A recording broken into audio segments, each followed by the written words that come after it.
para você que deseja se aproximar e se conectar com Deus.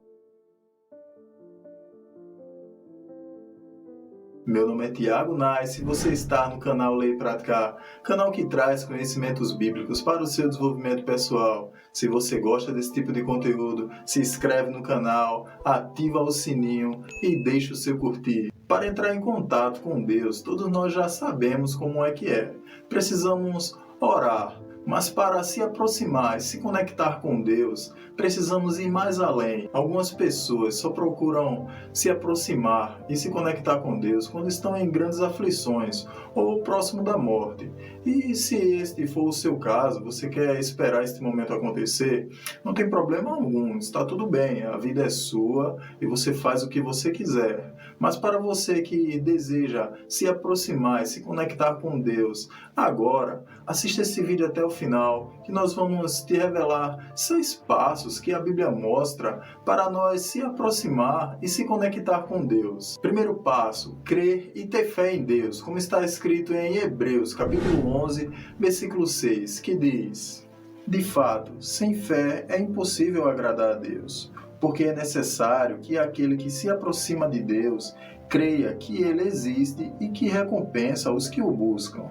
Não tem como se aproximar de Deus sem crer que existe apenas um Deus e que Ele é criador de todas as coisas. E para ter fé em Deus, você precisa entrar em contato com a palavra dele, que é o nosso segundo passo: ler, ouvir e praticar a palavra de Deus, como está escrito em Romanos, capítulo 10, versículo 17, que diz: de sorte que a fé é pelo ouvir, e o ouvir pela palavra de Deus. Lendo, ouvindo e praticando a palavra de Deus, você vai ter conhecimento de quem é Deus. E cada vez que você estiver mais próximo e conhecendo a Deus, você vai se conhecer ainda mais. Você vai despertar esta fração divina que está dentro de você e descobrir os propósitos que Deus tem na sua vida. É bom também você escutar a palavra de Deus através de pessoas que já estão mais à frente em conhecimento e experiência com a palavra. Mas sempre você tem que examinar nas escrituras se essas pessoas estão falando corretamente. E você lendo e ouvindo a palavra de Deus, você vai estar agradando a Deus, pois Ele está vendo o seu esforço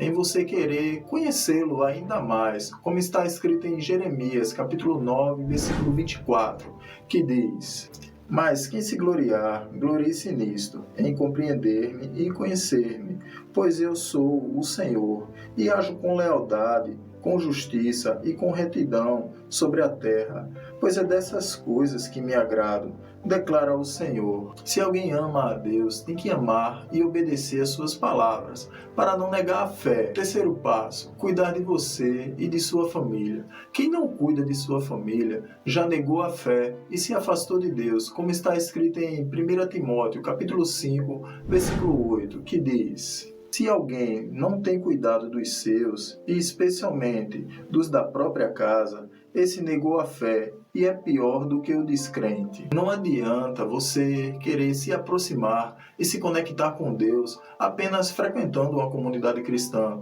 Se você não cuida da sua família, se você não ama a sua família, não tem amor ao próximo, ou pior ainda, trata mal os de sua própria casa, pois é impossível você querer ter fé e amar a Deus sem amar ao próximo, como está escrito em 1 João, capítulo 4, versículo 20, que diz: se alguém afirma, eu amo a Deus, mas odeia seu irmão, é mentiroso, pois quem não ama seu irmão a quem vê, não pode amar a Deus a quem não vê. Sua família são os primeiros mais próximos de você, que você tem que amar. Se você os trata mal, você tem que se arrepender desse seu comportamento. E este é o nosso quarto passo. Arrependa-se das suas más atitudes e seus maus caminhos, como está escrito em Mateus, capítulo 3, versículo 1 e 2, que diz: naqueles dias apareceu João Batista pregando no deserto da Judéia. Ele dizia: arrependam-se, porque está próximo o reino de Deus. Para termos uma vida conectada com Deus, precisamos nos arrepender dos nossos maus caminhos e pecados. Arrepender-se significa mudar de mente, mudar de atitude, de comportamento, mudar a rota de nossa vida. Devemos ser o máximo possível fiel a Deus, vigiando e orando para não fazer a vontade da nossa carne, como Jesus ensinou em Mateus capítulo 26, versículo 41, que diz: Vigiai e orem, para que não caiam em tentação. O espírito está pronto, mas a carne é fraca. Sem a ajuda de Deus, nós não vamos conseguir vencer as tentações. O próprio apóstolo Paulo se sentiu tão insuficiente que ele desabafa na carta aos Romanos, no capítulo 7, versículo 24 e 25, que diz: Miserável homem que sou, quem me livrará do corpo desta morte? Graças a Deus por Jesus Cristo, nosso Senhor. De maneira que eu, de mim mesmo, com a minha mente, sou escravo da lei de Deus, mas segundo a carne, sou escravo da lei do pecado. O que nos leva ao quinto passo, que é o mais importante: crer e aceitar o Senhor Jesus Cristo como o único e suficiente Salvador, nos purificando dos nossos pecados através do seu sacrifício na cruz, como está escrito em 1 Timóteo, capítulo 2, versículos 5 e 6, que diz: Porque há um só Deus e um só mediador entre Deus e a humanidade, Cristo Jesus, homem, que deu a si mesmo em resgate por todos, testemunho que se deve dar em tempos oportunos. Deus pode te socorrer, fazer um milagre por você, responder às suas orações, mas só tem uma forma de se conectar plenamente com Deus, é aceitando o Senhor Jesus Cristo como único e suficiente Salvador e crer que Ele é o único mediador entre Deus e os homens. E isso o próprio Jesus Cristo falou em João, capítulo 14, versículo 6, que diz: Jesus respondeu: Eu sou o caminho, a verdade e a vida. Ninguém vem ao Pai senão por mim. Quando você aceita Jesus Cristo como o único e suficiente Salvador, você não procura mais fazer as suas vontades, e sim a vontade de Deus, pois o Espírito Santo agora habita dentro de você, como está escrito em 1 Coríntios, capítulo 6, versículo 19 e 20, que diz: Ou não sabeis que o vosso corpo é templo do Espírito Santo, que habita em vós, proveniente de Deus, e que não sois de vós mesmos? Porque foste comprados por bom preço.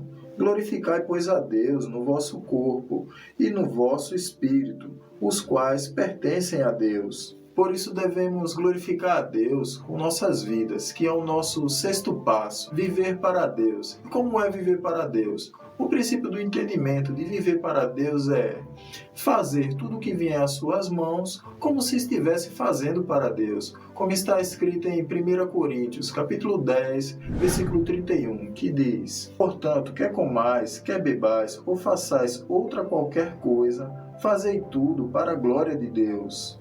A partir do momento que você se conectar com Deus, os ambientes que você frequentar, suas atitudes, seus hábitos e as suas conversas têm que ser de maneira que agradem a Deus. Isto é, cultuar a Deus com sua vida. Você vai ter atitudes de amor e caridade com todos do seu convívio. Você vai ter hábitos saudáveis com sua mente, com seu corpo e com seu espírito. E algo muito importante também é você frequentar uma comunidade cristã para você entrar em contato com pessoas que estão no mesmo propósito e frequência que o seu, que é aprender mais de Deus e conhecer mais a Deus. E se depois de você ouvir todas essas palavras e quiser deixar para a última hora, lembre-se que Jesus já te fez o convite, como está escrito em Mateus capítulo 11, versículo 28 e 30, que diz: Vinde a mim, todos os que estáis cansados e oprimidos, e eu vos aliviarei.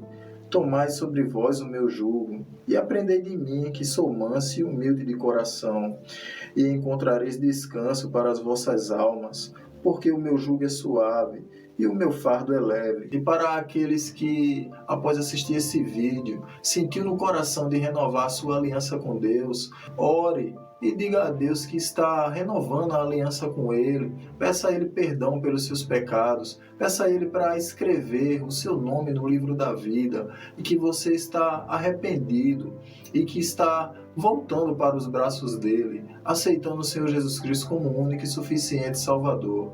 Muito obrigado por ter assistido até o final. Fica na paz de Deus e não esquece de ler e praticar.